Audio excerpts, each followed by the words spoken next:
For my dissertation topic, Dorothy Thompson, the American Journalist, I found in the Oxford Scholarship Online database a chapter in a book called Sands of Sorrow from Lindsay Stonebridge's Placeless People, Writing, Rights, and Refugees.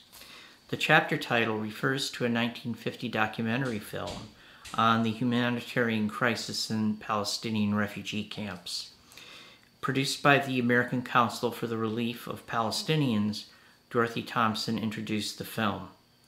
The appearance of the leading anti-Nazi, pro-Jewish American voice of the 1930s and 40s provided a jarring image as she invoked the disaster caused by the displacement of the Palestinian Arab population.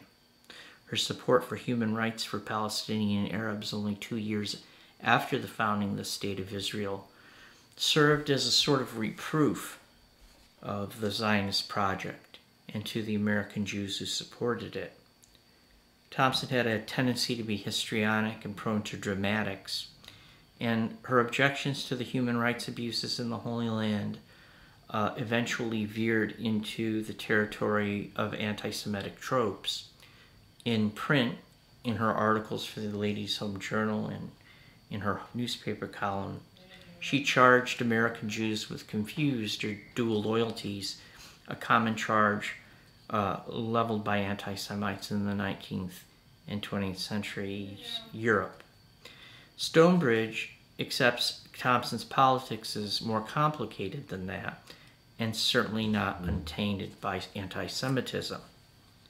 But she grants that Thompson was one of the first commentators outside the Middle East to see symmetries that few were willing to see in the long and tortured history that runs from Europe to Israel-Palestine, end quote.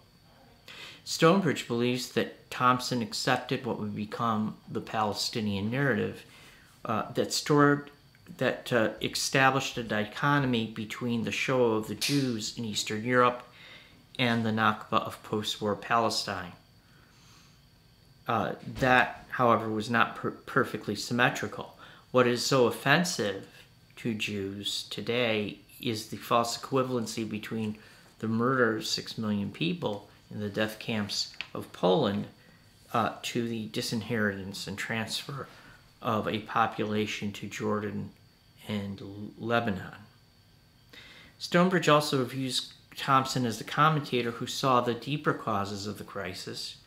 Yes, the refugees were not just the unfortunate consequence of war, but a symptom of the sickness of nationalism and the nation-state itself. Thompson had always felt that democracy, and more specifically liberalism, was incapable of dealing with the politics of unreason. But Stonebridge misses the mark by pointing to the failure of the nation-state as the reason for such humanitarian outrages.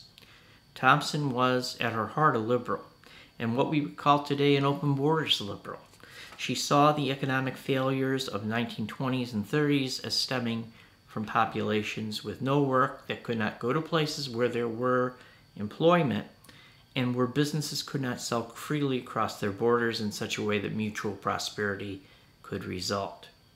The advent of the European Union's economic zone was an idea that she had endorsed enthusiastically since the Second World War, precisely because it addressed those problems caused by Versailles, protectionism, and mass unemployment.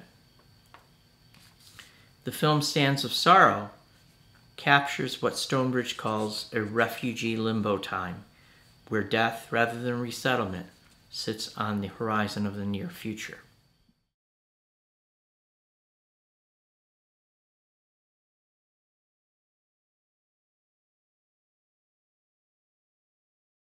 The film was created for Christian organizations, Christian churches, and relief organizations to evoke support for humanitarian and, if possible, political relief. Not once is the word Israel mentioned, Stonebridge notes.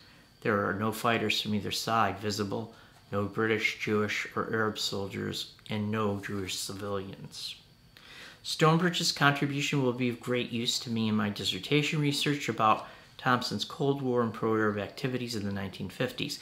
While I've had little success in appealing to CIA's FOIA officer and declassifying at least some of those documents from the American Friends of the Middle East, there are other avenues to investigate, namely the individuals involved in a production such as Sands of Sorrow.